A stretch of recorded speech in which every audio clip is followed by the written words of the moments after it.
有请节目主持人赵传。谢谢现场的观众朋友们，谢谢大家。欢迎电视机前的观众朋友走进天津卫视的大型情感节目《爱情保卫战》。接下来来看看我们请到的4位老师是谁吧。我们今天请到的是著名的节目主持人左岩老师，欢迎左岩老师；算爱研习社的主理人陆琪老师，欢迎陆琪老师；著名的节目主持人严品红老师，欢迎严品红老师；涂宇老师，欢迎涂老师。了解一下今天嘉宾的基本情况，各位请看。我10年到现在已经结婚8年了，生完孩子之后，他变化挺大的，就是对我不关心，对孩子也不关心，甚至对我的家人他也不大上心，也不关心。你说这样式的有没有他有什么区别呢？反正如果他再不改变的话，这个日子就没法过了。如果你不变，日子就真的没法过了。让我们掌声请出这对夫妻，掌声有请。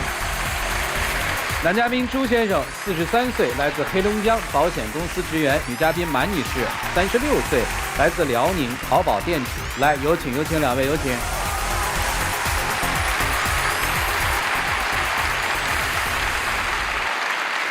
欢迎两位啊！今天是来讨伐老公的，对吧？对。啊，结婚8年了。8年了。孩子多大了？5岁。哦，就是前3年还不错。对，生完孩子之后吧，他就改变很大。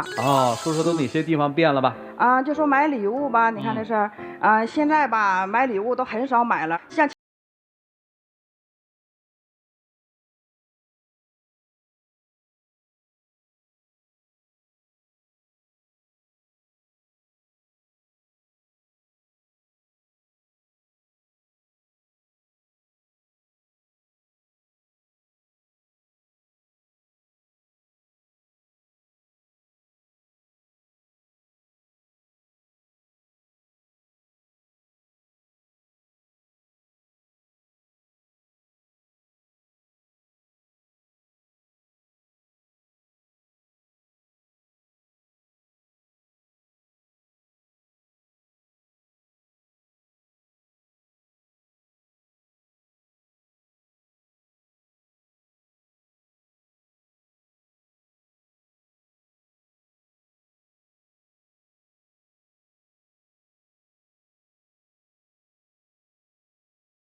这个行吧，他说还行吧，反正在我心里我就觉得他好像是不舍得钱给我买这样。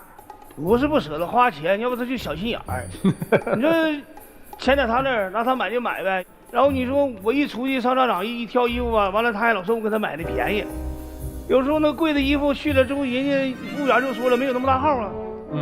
我产后胖了40多斤，我胖了很多，反正我就觉得他是不是嫌弃我了？而且他上班天天这么忙嘛，起早贪黑的，我就觉得他是外边是不是有人了，是吧？嫌弃我了，而且我胖这么多嘛，主要是。您想多了，嫌弃吗？不嫌弃啊，这怎么能嫌弃呢？就是他这个心眼儿太……外面有人了吗？太小了。外面有人了吗？能有人吗？有人还回家干啥呀？是吧？他觉得你每天特别忙，怎么个忙法呀？你像有时候我们一般啊，早晨起来呀，到公司之后需要去开会干啥的，一般都到10点多了。10点多有时候呢，自己部门什么再开会。开会的时候前呢，你就自然而然就到中午了。您不用给我汇报工作，您就告诉我说您大概1个月在外面应酬几天呀？我感觉自从我工作以后，礼拜六、礼拜天我都没过，好像是。都在基本上都是在忙。哦，那孩子你也不陪啊？陪呀，怎么不陪呢？平时吧陪的少一点，就他陪的多一点。有时候我也领着孩子出去溜达溜玩啊，你也得领着孩子去逛逛公园啊，逛逛街呀。反正我总感觉他心里有。去年10月份的时候吧，就是那天无意中看到的电话，发现别人就是发他搂着女同事的照片，还有给女同事夹的菜，我就跟他吵了一大架。啊，为什么呀？哎，就是同事吧，也是吃饭的时候可能闲着没事拍个照片干啥的，就发到我们这个群里头去了。再说我也没有隐瞒呐，我也没有设密码，那我要防着他要什么的，我不就设个密码吗？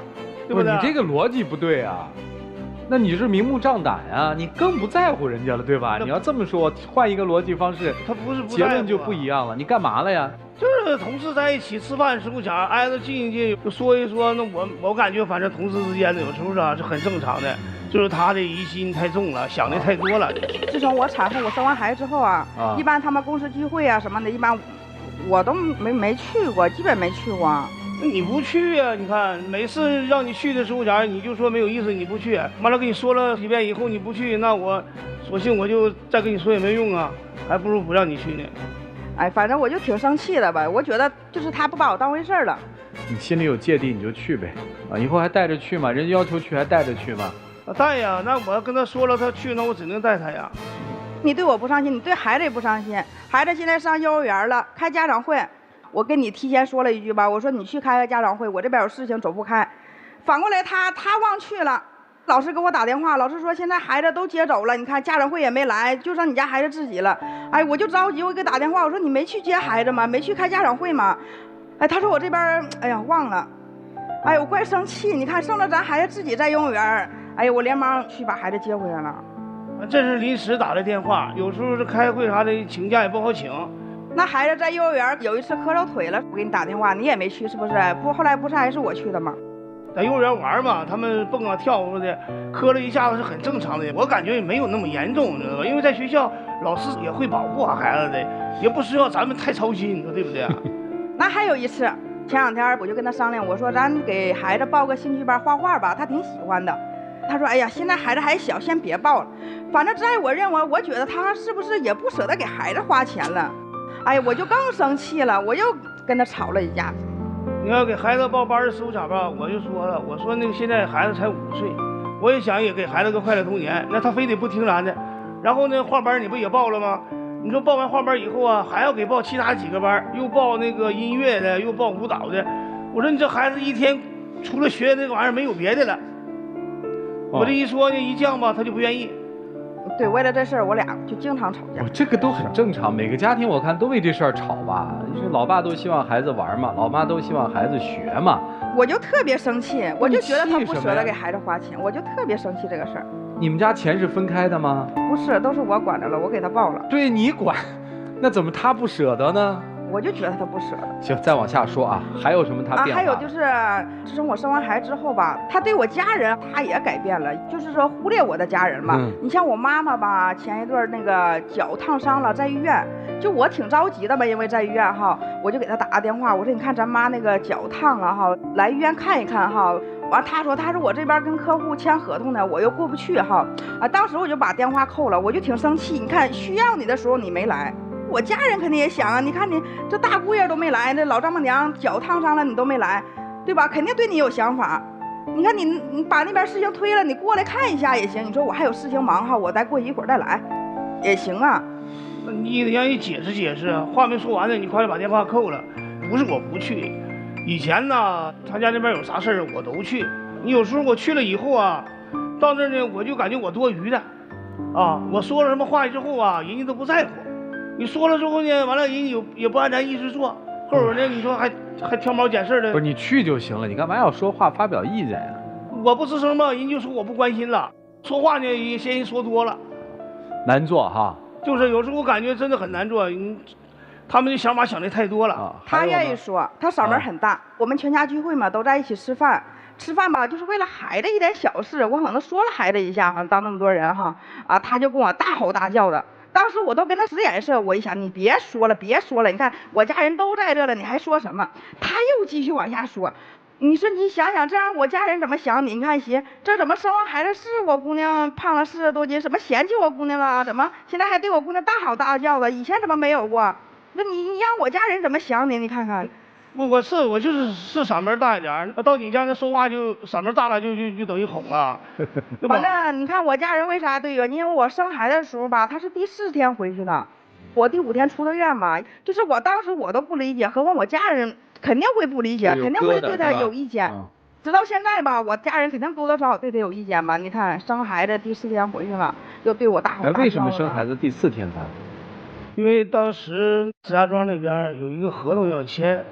那边有个招标的合同，然后我就去了，谁知道完了孩子就赶巧那段时间孩子出生，但是我第一时间我听到以后，我也是马上买了票赶回去的，我也算不准呢孩子什么时候出生啊。行吧，啊，完了从这事儿开始一直也就耿耿于怀的。所以我听这个用词最多的是40斤啊，对，好像这个自从生完孩子多了这40斤肉之后，你觉得生活天呐翻天覆地了，是吧？嗯。所以今天来这儿是让老师给你减减肉，还是您今天来的目的是什么呀？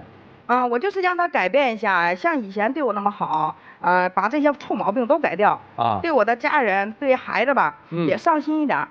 生完孩子之后，夫妻关系怎么调整？然后工作和孩子之间的这种精力分配应该怎么分配？其实挺难的啊，听听老师们的意见吧。我们一起进入丘比特问卷。我其实在，微博上有很多人私信我问一些关。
你这40斤，现在幻化成了一个噩梦，然后去笼罩他。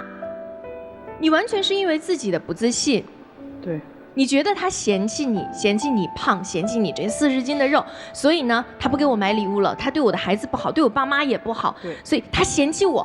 那我要做什么呢？我要嫌弃他，我嫌弃他给我的礼物不好，我嫌弃他对我爸妈的态度不好。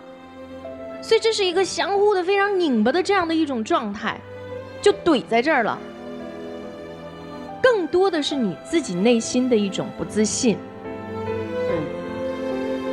其实我觉得没关系啊，即使你身上多了那40斤，只要你自己是自信的，也没有什么太大的问题啊。所以是一种自我状态的调整。给到你们的爱情建议，我觉得男生就是一定要经营家庭的时候，像经营事业一样。女人在要求别人的时候，首先要要求自己，好吗？祝福你们，谢谢。马女士，我先给你一个小小建议，笑一下啊，笑一下。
先来说一下女士啊，我们都听到。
不要总是希望别人能够成为自己想要的样子，事实上你自己也成为不了自己所希望的样子。比如说减肥，婚前有工作，婚后要向丈夫要钱，婚前自己可能还有更多自己的事业，婚后可能要在家中操劳，很多社会身份发生了变化，所以心态不能平衡，这很自然。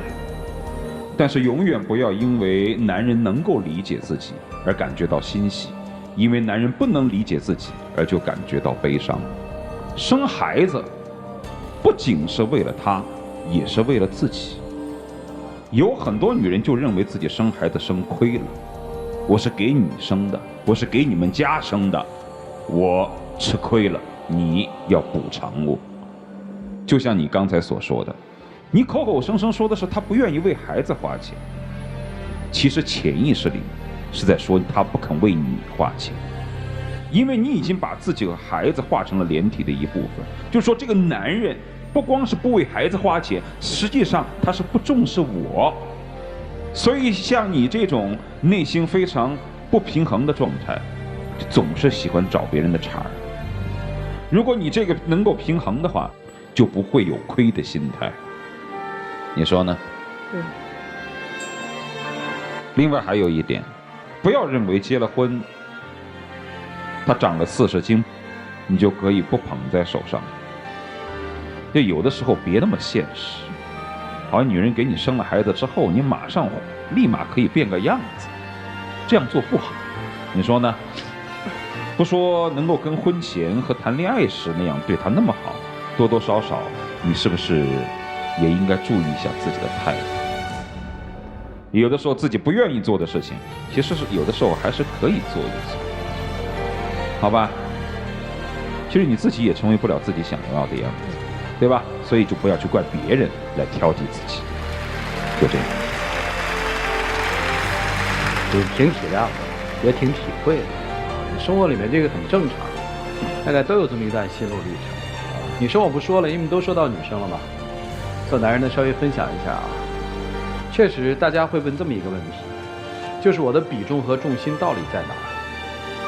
尤其有了孩子之后，你愿意陪伴他成长，但是你真的撂不下手头的活，在这个平衡点里面到底怎么平衡？我觉得你可以每天送你孩子上幼儿园，因为我知道做保险的都要开早会，对吧？你接不了他，你要送他。我想如果你每天能把儿子送到幼儿园去了，你妻子的抱怨就会少50%。你得有一个行为的表达，踏踏实实的过吧，日子就是这样，没有不吵架的夫妻。好了，那就接下来一起进入真情60秒。从10年到现在结婚8年了吧，其实你对我也有好，优点嘛。如果没有优点，我也不会跟你过到现在。哎，反正就是，你要能改变吧，咱俩就好好过下去吧。如果改变不了，咱俩我觉得也没什么，也过不下去了。有没有你也没什么区别了，反正。你也不要老想这么多啊！我觉得所有事吧也都是互相的啊，咱们呢就应该互相的去改一改，去变一变啊。为了家呢，为了现在的一切呢啊，我觉得咱们都应该好好的去改变改变，幸福完了你啊！谢谢两位，请回吧。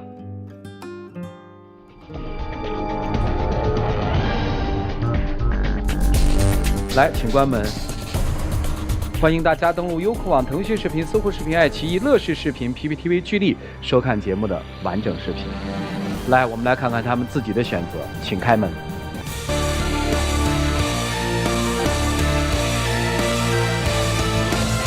就在一起，谁让我们相遇？恨的彼此，我们一起相依。我会牵着你。来，有请我们的小花童，有请。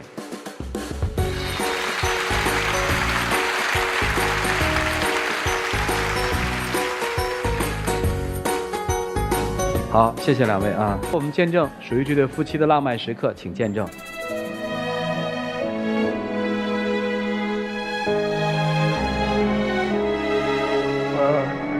去改的啊，相信我。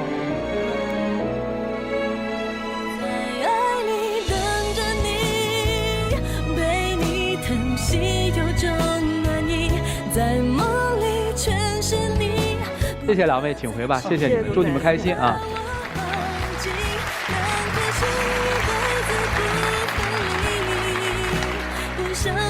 祝他们开心，愿他们幸福。了解一下下一对年轻人的基本情况，各位请看。我和他在一起快2年了，发现他的脾气吧，还是从来没有改变过，还是一言不合的就对我冷暴力。他总是说我冷暴力，可是从来不知道我为什么会冷暴力，总是一直说我脾气不好，可从来不问我为什么会对他发脾气。他说他没有安全感，我把我身边所有的异性都断了联系，而且在为人处事上面，他真的是特别幼稚。已经2年了，他身上的毛病还是没有改变过。从一开始的嘘寒问暖，到现在的不理不睬，他累我也累，这样的感情还有必要走下去吗？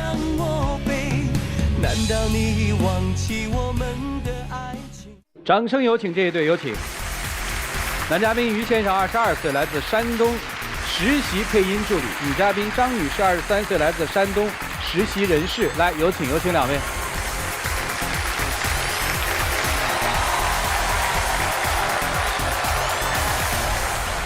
欢迎两位啊！主持人好。谈了2年恋爱了是吧？对。啊，你是觉得他冷暴力是吧？不是，我是你觉得他冷暴力对吧？对。然后你觉得他不关心你是吧？所以俩人来这儿了是吧？这一次节目是我要求来的啊，主要是我们俩谈了2年了吧？然后他这个脾气是一直都没有改变过，一生气啊就一言不合冷暴力。有一次我朋友来，我说那大家伙一块儿出去吃个饭呗，介绍认识认识啊。吃饭的时候，我不知道他跟我说了什么话，然后我没理他。因为当时太投入聊天了，然后紧接着把头一拽，我怎么哄不好，然后我朋友也看出来了，到后来我朋友和我一块哄，然后还是哄不好，就是他始终不愿意和我说话啊，为啥不愿意跟人说话呀？他光说我冷暴力，他怎么不说我为什么对他冷暴力啊？啊，你为什么对他冷暴力啊？你看啊，我给他打电话，我这边没说完话，他就扣我电话，经常这样，搁谁不生气啊？他说这个扣电话，我是在出差的时候，然后因为坐火车嘛，然后当时我正在那儿检票，他一个电话给我打过来了，啊，我说有什么事儿，要不然一会儿再说，然后我直接给他挂了，然后他就说啊我挂了电话，关键是你这次是在检票，那后边那几次呢？就这一次有解释，后边都不解释了。他现在就觉得挂我电话就是理所当然的，就成习惯了。你搁谁都受不了。我给他发微信，不管给他发几条，他就不回。然后你说不回就算了，他还在朋友圈发自己自拍，然后还给人点赞。你说你能看见别人都看不见我的呀？不是，我不是做配音的嘛，我是在一个密闭的环境当中，信号肯定是不好的。有时候可能说我发张自拍照，但是我当时是在配音那个棚里的发的时候，信号不好，然后我出去上个厕所的时间，他可能就发出去了，我也不知道什么时候发的。我就感觉他可爱你呢？你也别解释了，你不想回就是不想回，你别说那么多理由。不是，我现在感觉的是我们俩现在信任度没有了啊。怎么跟信任扯上关系了呢？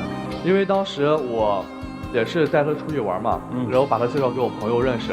一开始我很信任他，我说那我手机密码什么我都跟你说，然后我指纹也是让他录上了，然后他都有。然后我出去上了厕所的空回来，看到他在那翻我手机啊。你说你看我手机可以啊，你当我面看，但是你这背后的翻我手机，这看了是不是不尊重我呀？你这让我真的感觉心里可难受了。看完以后什么事儿都没有，不就好了吗？但是我就是感觉这就是不信任我。那你就跟他说嘛，你看到什么了吗？有什么吗？不是，因为当时就是都是他朋友嘛，然后我手机没有电了，在 KTV 没法充电，我拿手机一直玩游戏。他玩游戏不需要微信那个登录嘛，然后正好他那朋友来消息了，正好我也认识，我就顺手帮他回了，然后也不是说什么不相信他，然后看他凭什么回人手机的微信呢？因为只是一个就是一个简单问候，他就问他在哪，然后我们在 KTV， 我就给他回个在 KTV。那也不该你回吧？这不太对吧？你说看就看吧。所以主持人，你知道我这个事我真的是挺生气的。还有一次，在我朋友家里，也是我当时是有2块手机，又买了1块手机，然后那天晚上呢，我和我朋友在玩游戏。然后我是用了那块新手机，然后我第2天上班的时候，我说啊，那我把这个手机登一下微信吧。结果登上的时候，发现密码不对，密码是给我改了。然后我问他，他还不承认。因为我根本就没有改。因为在这之前，我从来不知道用那个就是短信验证码，他就是改那个微信密码。因为当时就是你还是登了呀。就是登录游戏，他不需要微信登录嘛？就是他跟他朋友玩挺热火的，我也不好打扰他，我就直接登上，然后我就顺手玩游戏。但是我刚把那个短信验证码刚收到，他就拿手机接电话，然后我们就走了。后来这个事就忘了，他第2天直接质问我，我从来不知道短信验证码，他就是那个微信就是改密码这个事儿，然后他就直接跟我吵。就是男生认为是你刻意改了他的微信密码，他现在你的解释是没有，你们俩就为这个事儿较真儿，是这意思吗？对他现在就是给我贴上标签了，他就觉着我就是小心眼儿，我就是爱吃醋。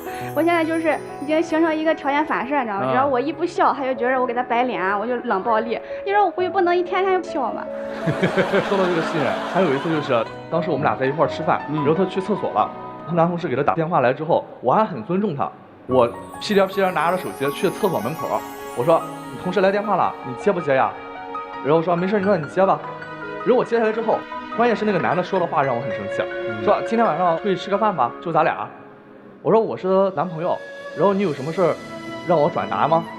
我还很客气的跟人说，不是你们这什么毛病啊？一个拿起手机给人回对微信，一个拿起手机接人电话，因为是我经过他同意了。我经过他同意了，那同意不就没事了吗？这有什么呀？就最关键是这个男生，他以前也跟我说过，说这个男生追过他，是对他有意思的。我说，那你没跟人说你有对象吗？就是我之前我那个公司，就是我全公司，包括我们公司领导都知道我有男朋友，人男的也知道，因为他当时他非要我当着他面，然后就是用他那一套理论去跟我的男同事说，再说你至于吗？人就是约我出去吃个饭，因为我没有啊。没去，因为我们吵架，所以他没去啊。我当时我就说和他没什么事儿，那你守我的面给人那男的做个解释吧，你给人打个电话能怎么着了？他就不愿意，就因为这个事儿让我很生气。你气什么呀？我就觉得我这作为正牌男友，我就没有存在感了。你挂我电话不回我微信的时候，你咋说没有存在感？那可能这个事儿是我吃醋了，但是我这不是也是在乎你啊。那你现在知道在乎我了？哎，你挂电话的时候咋不说了呢？再说他前女友知道吧，跟他分了好长时间了，还留着人照片知道吧，留38张呢。你也数啊？那相册里不显示吗？显示38张。啊。然后我也没有管他，他自己处理的，我啥也没说。不是，他不提我都快忘了。那是我初恋的照片。然后当时我是存在空间里，当时我也不玩了。然后他当时玩我球的时候看到了，我说那行，那我手里面删了呗。然后我手里面删了。然后他就因为这种事儿跟我争吵，我们俩一吵架说你前女友怎么着怎么着。我跟你说，主持人，还有一次就是我朋友来，人大老远的从广州那边来，然后她是我一个好哥们儿的女朋友，我们3个都互相认识，因为以前也是一块儿工作过。然后我当时觉得说啊，那你来我山东是吧？我做的地主之谊，在你走的时候给你带点特产。但是在他眼里就吃醋。这吃什么醋啊？就因为这种小事计较，我就特别纳闷。因为当时这个事是这样，主持人就是，我前2天刚跟他说完，我说我要买口红，然后他前脚刚跟我说完没钱，后脚又给人别人的女朋友去买一堆吃的，还当着我面给人，你说他提前没跟我说。给他好朋友不是带给他好朋友吗？不是，是给他好朋友的女朋友。我是冲着那个男的才给人这个女的礼物，我感觉这个事儿就是单纯的处理一下人际关系啊。你不是尽地主之谊吗？对，我尽地主之谊。那这个地主之谊是不是应该你来尽呢？关键是他骗我，如果提前告诉我还要买，其实我觉得我很乐意让他买的，但他没跟我说。就为这事儿也吵？啊，我觉得他就是为了面子，然后不在乎。好吧。还有别的什么让你们不舒服的事儿吗？还有就是，我感觉我们俩现在从大学到现在，一直是我单方面付出。为啥这么觉得？因为不管是过一些纪念日啊，他的生日什么的，我都是去精心准备。然后反而在我身上，我没有感觉到他为我准备过什么。你都怎么给他精心准备的？比如说我把我们俩在一起的照片打了将近300来张嘛，然后我当时就把我那个卧室就全部照片贴到了墙上。然后还专门从网上定制了那种 DIY 的表白灯，然后想给他一个惊喜然后对他来说那天晚上回来就是看了一眼没什么感觉。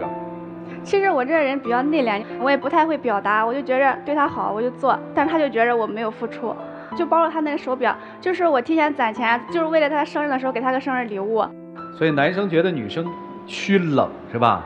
对，关键是他现在他不愿意去跟我沟通，他有什么事儿他憋在心里他不说。不是，那你愿意跟他沟通吗？对，我一直是在跟他沟通。一直是，我都已经到了现在，我都感觉我就是在对牛弹琴。他老说就是我不跟他沟通，现在他根本就不跟我沟通，他老是挂我电话，经常挂我电话，不回我微信。这不就是沟通吗？我现在跟他我感觉是有代沟了，你知道吗？一开始我们俩刚谈的时候，他说他没安全感，行，那我把我身边所有就是异性关系我全给断了，我该删的全删了。我现在我感觉我是为他做的已经够多了。我现在连找个工作我都先考虑的是他有没有安全感。不是，你们指的这安全感是什么东西呀？因为他就是爱吃醋呀，就觉得我身边女生多呀，我就感觉很你身边女生多吗？以前是挺多。那你花心吗？我不花心啊。那不就完了吗？但是我就不明白他为什么没有安全感。我也一直问他，我说你的安全感怎么样才能给你？我的天哪，你们不是谈恋爱，你们是做学问的啊！来吧，我们听听老师们怎么帮助这位年轻的小情侣一起进入丘比特问卷。安全感是一个很大的话题，但是其实它是细化到生活当中，它又是特别特别小的事儿，转化到你们两个身上的细节，我觉得是半斤对8两的。女生看男生的微信，男生帮女生接电话，女生和这个所谓的追求者有点说不清楚的事儿，男生跟这个前女友还藕断丝连，这些问题是造成了你们之间不安全感存在的因素。所以半斤对8两，这一轮打平。好，我们先来说其他的问题。对于男生来说，我觉得你们两个人对于情感、对于生活都是不均衡的。比如说，你为他制造惊喜，他没有反应；他给你买了一块手表，你也没有太大的感受。但是对于自己而言，都是精心策划的，都是攒了很久的钱，每个人的理解不一样，这是男生的问题。对于女生来说，我就想问一下，他一共挂过你几次电话？经常挂。经常？没有经常。你说几次？最多也就4、5次，因为这4、5次是从我学校出来之后才挂。4、5次电话。他在学校就开始挂。我给你算10次好不好？你们两个一共打过多少次电话？你所谓的这个挂电话，我理解是他先挂了电话，没有等你先挂电话。不，就有的时候我还没有说完他就挂了，是这样吗？但主持人，是你觉得他说完了？对。对吧？因为我们经常生活中会遇到这样的问题，就是我们会觉得对方已经说完了，我们就把电话挂了。对。当然，这是一个没有那么礼貌的事情。如果对方是比我更重要的人，比如说我举例子，我的领导、我的父母、我尊敬的长辈，那我肯定是要等对方先挂电话的，这是一个个人习惯。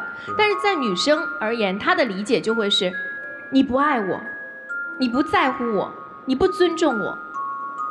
因为你会把我这个概念放得非常的大，然后以自己的这种规则属性去要求身边所有的人，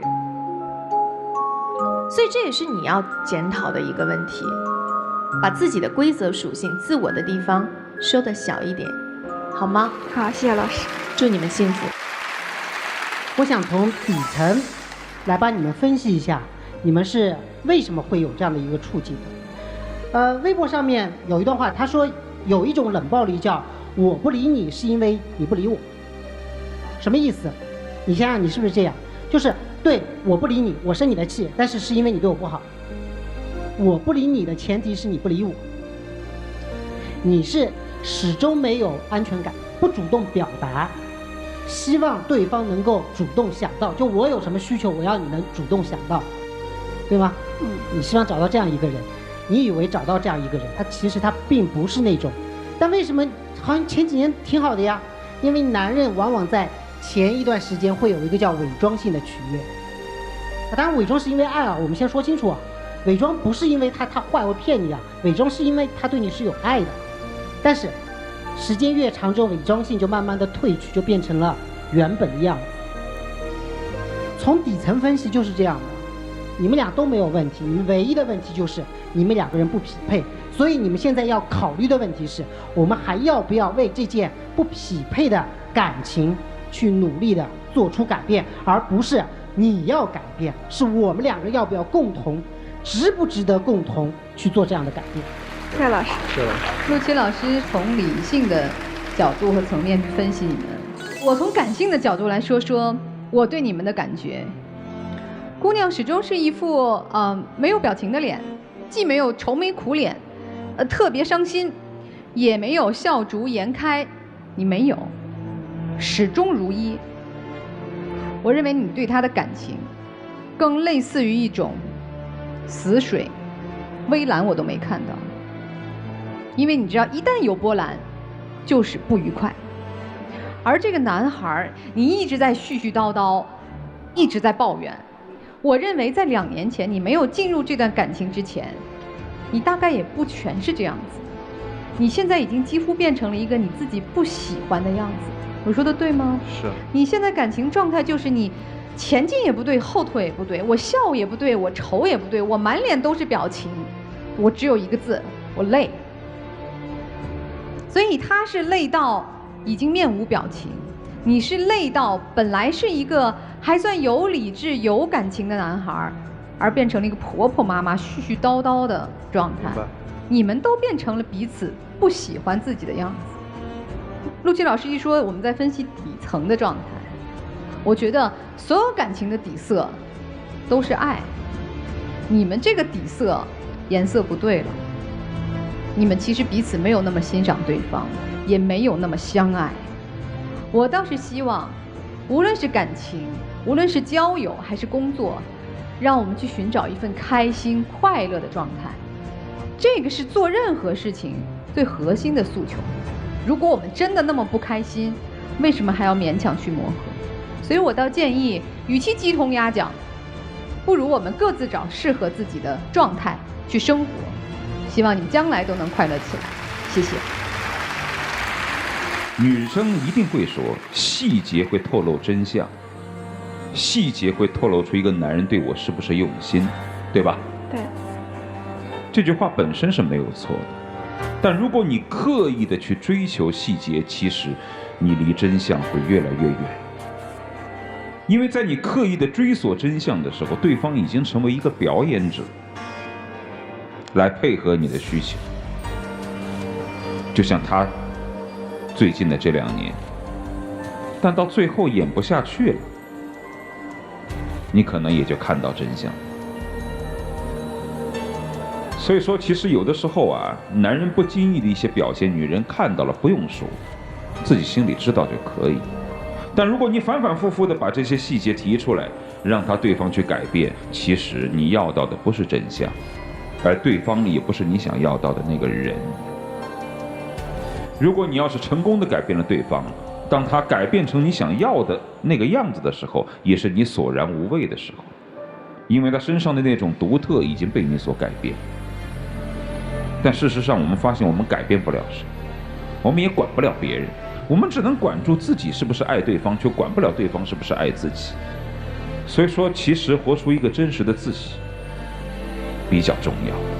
而对方如果爱不爱你身上的这种独特气质，那也是一目了然的。如果不爱，也没有必要强求。女方愁眉苦脸，男方也觉得特别累，这又是何必呢？不勉强自己，对不对？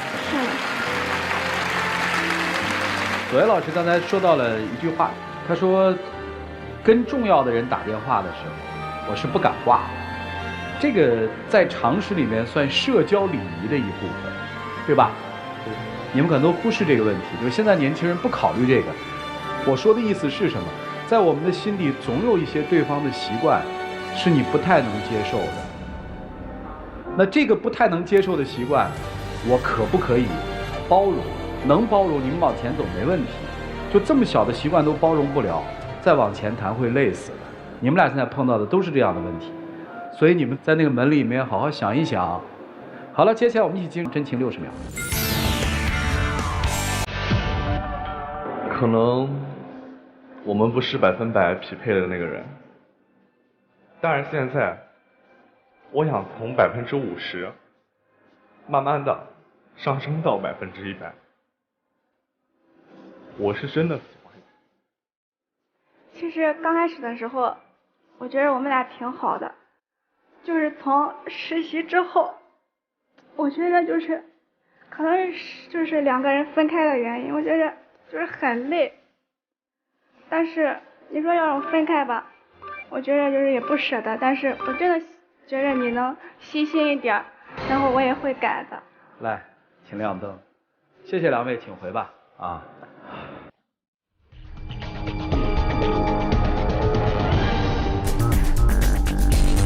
来，请关门，看他们的抉择吧，请开门。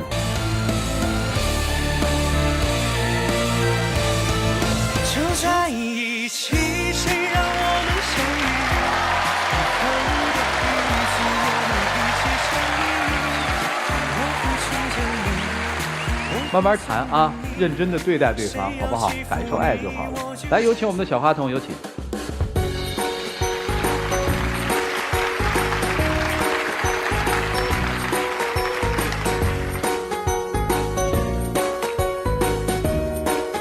我们见证属于他们的浪漫时刻，请见证。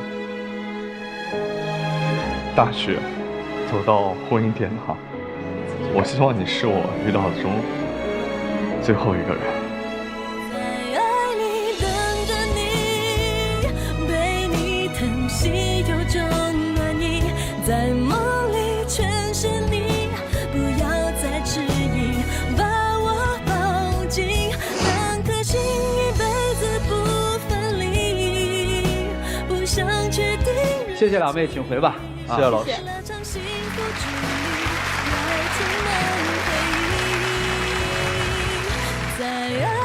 祝他们幸福，让我们一起进入《爱情保鲜剂》。有网友提问说，我的男朋友开了一个舞蹈工作室，整天教一些小女生跳舞，天天忙，没有时间陪我。前些日子他还提出了要关掉工作室，到北京学1年的舞蹈。